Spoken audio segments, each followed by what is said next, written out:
ನಾವೀಗ ಚೈನಾದ ರಾಜರು ಆಗಿನ ಕಾಲದಲ್ಲಿ ಆಡಳಿತ ಮಾಡ್ತಾ ಇದ್ರಲ್ಲ, ಅವರಿದ್ದಂಥ ರಾಯಲ್ ಮನೆ, ಚೈನಾದ ರಾಯಲ್ ಮನೆ ಹತ್ರ ಬಂದ್ಬಿಟ್ಟಿದ್ದೀವಿ. ಇವಾಗ ನಾವು ಚೈನಾದ ರಾಜರು ಆ ಕಾಲದಲ್ಲಿ ಹೆಂಗೆ ಜೀವನ ಮಾಡ್ತಾ ಇದ್ರು, ನಮ್ಮ ರಾಜರ ಥರನೇ ಜೀವನ ಮಾಡ್ತಾ ಇದ್ರ ಅಥವಾ ಚೈನಾ ರಾಜರ ಥರ ಜೀವನ ಮಾಡ್ತಾ ಇದ್ರ, ಇವಾಗ ನೋಡೋಣ. ಸೆಕ್ಯೂರಿಟಿ ಬ್ಯಾಕ್ ಚೆಕ್ ಏನೂ ಇಲ್ಲ. ಏನು ಇಷ್ಟೊಂದು ಕಾನ್ಫಿಡೆನ್ಸಾ ಯಾರು ಇಲ್ಲಿ ಬಾಂಬ್ ತಗೊಂಬಂದು ಬ್ಲಾಸ್ಟ್ ಮಾಡಲ್ಲ ಅಂತ? ಪರವಾಗಿಲ್ವೇ? ಇಲ್ಲಂತೂ ಜನಸಾಗರ ಬಂದ್ಬಿಟ್ಟಿದೆ. ಆಕ್ಚುಲಿ ಚೈನಾದಲ್ಲಿ ಸಿಕ್ಕಾಪಟ್ಟೆ ಜನಸಂಖ್ಯೆ. ಈ ಜನಗಳೆಲ್ಲ ಅವರ ಪ್ಯಾಲೇಸ್ನ ನೋಡಕ್ಕೆ ಬಂದವ್ರೆ. ಸದ್ಯಕ್ಕೆ ನಾನು ಒಬ್ಬನೇ ಇಲ್ಲಿ ಫಾರಿನರು. ನಾವೆಲ್ಲ ಸೇರ್ಕೊಂಡು ಚೈನಾದ ರಾಜರು ಅವರು ಬೇಸಿಗೆ ಕಾಲದಲ್ಲಿ ಇದ್ದಂತಹ ಸಮ್ಮರ್ ಪ್ಯಾಲೇಸ್ನ ನೋಡಕ್ಕೆ ಬಂದಿದ್ದೀವಿ. ಸಮ್ಮರ್ ಪ್ಯಾಲೇಸ್ ನೋಡಿ ಗುರು, ಬೇಸಿಗೆ ಕಾಲದಲ್ಲಿ ಚೈನಾದ ರಾಜರಿಗೆ ಸಿಕ್ಕಾಪಟ್ಟೆ ಸೆಕೆ ಆಗ್ತಾ ಇತ್ತಲ್ಲ, ಆ ಸೆಕೆಯಿಂದ ತಡ್ಕೊಳ್ಳೋಕ್ಕೆ 18ನೇ ಶತಮಾನದಲ್ಲಿ ಕುಂಗ್ ಡೈನಾಸ್ಟಿ ಅವರು ಈ ಸಮ್ಮರ್ ಪ್ಯಾಲೇಸ್ನ ಕಟ್ಟಿದ್ರು.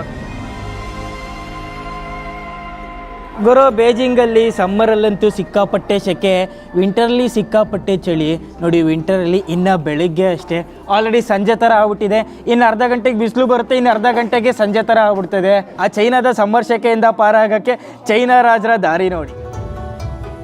ದೇವರು ಈ ಸಮ್ಮರ್ ಪ್ಯಾಲೇಸ್ನಂತೂ ತುಂಬಾ ತಲೆ ಉಪಯೋಗಿಸಿ ಕಟ್ಟವ್ರೆ ಚೈನೀಸ್ ರಾಜರು.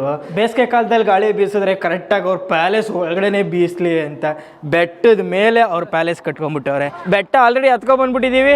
ವ್ಯೂ ನೋಡಿ, ಇಡೀ ಬೇಜಿಂಗ್ ಸಿಟಿ ವ್ಯೂ ಕಾಣ್ತಾ ಇದೆ ಅಂತ ಅನ್ನೋಕ್ಕಾಗಲ್ಲ. ಇದು ಸಿಟಿ ಔಟ್ಸ್ಕರ್ಟ್ಸ್ನ ವ್ಯೂ. ಇದು ಸೆಲ್ಫಿ ತಗೊಳಕೋಗಿ ಏನೇನು ಮಾಡ್ತಾರೆ ಮಕ್ಕಳು. ನೋಡಿ ನೋಡಿ, ಈ ಗೋಡೆಗಳ ಮೇಲೆಲ್ಲ ಬುದ್ಧನನ್ನ ಬಿಡಿಸಿದ್ದಾರೆ. ಚೈನಾಗೆ ಬುದ್ಧಿಸಮ್ ಭಾರತದಿಂದನೇ ಬಂದಿದ್ದು. ಅಟ್ ಪ್ರೆಸೆಂಟ್ ಚೈನಾದಲ್ಲಿ ಬುದ್ಧಿಸ್ಟ್ಗಳು ತುಂಬಾನೇ ಸಂಖ್ಯೆಯಲ್ಲಿದ್ದಾರೆ. ಆದರೆ ಭಾರತದಲ್ಲಿರುವಂಥ ಬೌದ್ಧರಿಗೂ ಚೈನಾದಲ್ಲಿರುವಂಥ ಬೌದ್ಧರಿಗೂ ತುಂಬಾನೇ ವಿಭಿನ್ನವಾದಂಥ ಆಚರಣೆ ಅನುಸರಿಸ್ತಾರೆ. ದೇವರು, ನೀವಲ್ಲಿ ನೋಡ್ತಾ ಇದ್ದೀರಾ, ಚೈನೀಸ್ ರಾಜರು ಆಗಿನ ಕಾಲದಲ್ಲೇ ಮಾರ್ಬಲಲ್ಲಿ ಕಟ್ಟಿರುವಂತಹ ಬೋಟು. ಅಲ್ಲ ಅಲ್ಲ ಅಲ್ಲ ಅಲ್ಲ ಆ್ಯಕ್ಚುಲಿ ಇದು ಕಲ್ಲಲ್ಲಿ ಕಟ್ಟಿರೋವಂಥ ಬೋಟು. ಆದರೆ ಕಲ್ಲು ಆ ಬೋಟಿನ ಕೆಳಗಡೆ ನೋಡ್ತಾ ಇದ್ರೆ ನೋಡಿ, ಅಲ್ಲಿ ಮಾತ್ರ ಕಲ್ಲು ಹಾಕವ್ರೆ. ಆ ನೆಲ ಆದಮೇಲೆ ಫಸ್ಟ್ ಫ್ಲೋರು ಸೆಕೆಂಡ್ ಫ್ಲೋರ್ ಅದೆಲ್ಲ ಕಟ್ಟೋರಲ್ಲ, ವುಡ್ಡಲ್ಲಿ ಕಟ್ಟಿರೋದು. ವುಡ್ಡಲ್ಲಿ ಕಟ್ಟಿಬಿಟ್ಟು ಮಾರ್ಬಲ್ ಥರ ಕಾಣೋಕ್ಕೆ ಮಾರ್ಬಲ್ ಪೇಂಟ್ ಹಚ್ಚವ್ರೆ. ಅಲ್ಲ, ನಾವೆಲ್ಲ ಚೈನೀಸ್ ಅವ್ರನ್ನ ಡೂಪ್ಲಿಕೇಟ್ ಪ್ರಾಡಕ್ಟ್ ಮಾರ್ತಾರೆ ಅಂತ ಆಡ್ಕೊಳ್ಳೋಕ್ಕೂ ಇವ್ರು ಮಾಡಿರೋದಕ್ಕೂ ಎಲ್ಲ ಸರಿ ಹೊಂದುತ್ತೆ ಅಂತ ನೀವು ಅನ್ಕೊಬೋದು. ಆ್ಯಕ್ಚುಲಿ ರಾಜರ ಕಾಲದಲ್ಲಿ ಇದು ಪ್ಯೂರ್ ಮಾರ್ಬಲಲ್ಲೇ ಕಟ್ಟಿದ್ರು. ಆದರೆ ಚೈನಾದ ಗೌರ್ಮೆಂಟು ಕಾಸ್ಟ್ ಕಟಿಂಗ್ ಮಾಡೋಕ್ಕೋಸ್ಕರ ವುಡ್ಡಲ್ಲಿ ಕಟ್ಬಿಟ್ಟು ಅದ್ರ ಮೇಲೆ ಮಾರ್ಬಲ್ ಪೇಂಟ್ ಹಚ್ಚವ್ರೆ. ಚೈನಾದ ಗೌರ್ಮೆಂಟ್ ಹಿಂಗ್ಯಾಕೆ ಮಾಡಿದ್ರು ಅಂತ ನೀವು ಕೇಳ್ಬೋದು.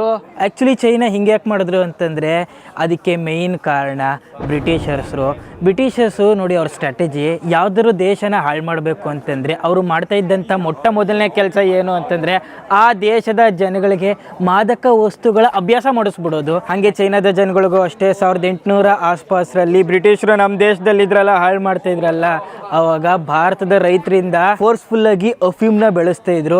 ಇಂಡಿಯಾದಲ್ಲಿ ಅಫೀಮ್ನ ಬೆಳೆಸಿ ಚೈನಾಗೆ ಎಕ್ಸ್ಪೋರ್ಟ್ ಮಾಡಿ ಚೈನಾದ ಜನಗಳೆಲ್ಲ ಅಫೀಮ್ಗೆ ಅಡಿಕ್ಟ್ ಆಗ್ಬಿಟ್ಟಿದ್ರು. ಇದನ್ನೆಲ್ಲ ನೋಡ್ತಾ ಇದ್ದಂಥ ಚೈನಾದ ರಾಜ ಭಾರತದಿಂದ ಅಫೀಮ್ ಹೊತ್ಕೊಂಡ್ ಬರ್ತಾ ಇದ್ದಂಥ ಶಿಪ್ನ ಸಮುದ್ರದಲ್ಲಿ ಅಲ್ಲಲ್ಲ ಸ್ಟಾಪ್ ಮಾಡ್ತಾ ಇದ್ರು. ಇದನ್ನ ಯಾಕೆ ಸ್ಟಾಪ್ ಮಾಡ್ತೀಯ ಅಂತ ಬ್ರಿಟಿಷರು ಚೈನಾದ ರಾಜನ ಮೇಲೆ ಯುದ್ಧ ಮಾಡಿದ್ರು. ಅದು ಮೊದಲನೆಯ OPM ಯುದ್ಧ ಆಗುತ್ತೆ. ಎರಡನೆಯ OPM ಯುದ್ಧ 1860ರಲ್ಲಿ ಬ್ರಿಟಿಷರು ಏಕಾಏಕಿ ಚೈನಾಗೆ ಬಂದು ನಾವೇನು ನೋಡಿದ್ವಲ್ಲ ಇಷ್ಟೆಲ್ಲ ಸಮ್ಮರ್ ಪ್ಯಾಲೇಸ್ನ ಸಂಪೂರ್ಣವಾಗಿ ಸರ್ವನಾಶ ಮಾಡಿಬಿಟ್ರು. ಅದಾದಮೇಲೆ ಸುಮಾರು ವರ್ಷಗಳ ಕಾಲ ಈ ಜಾಗದಲ್ಲಿ ಏನೂ ಇರಲಿಲ್ಲ, ಎಲ್ಲ ಖಾಲಿ ಆಗೋಗಿತ್ತು. ಯಾವಾಗ ಚೈನೀಸ್ ಗೌರ್ಮೆಂಟ್ ಬಂತಲ್ಲ, ಮಿಲಿಟ್ರಿಗೆ ಇಟ್ಕೊಂಡಿದ್ದಂಥ ಕಾಸಲ್ಲಿ ಈ ಸಮ್ಮರ್ ಪ್ಯಾಲೇಸ್ನೆಲ್ಲ ರಿಪೇರಿ ಮಾಡಿಸಿದ್ರು. ಆ ಟೈಮಲ್ಲಿ ಚೈನಾದವರು ಕಾಸು ಉಳ್ಸೋಕ್ಕೋಸ್ಕರ ಮಾರ್ಬಲಲ್ಲಿ ಕಟ್ಟಬೇಕಾಗಿದ್ದಂಥ ಬೋಟ್ನ ಮರದಲ್ಲಿ ಕಟ್ಬಿಟ್ಟು ಅದಕ್ಕೆ ಮಾರ್ಬಲ್ ಪೇಂಟ್ ಹಚ್ತಾರೆ.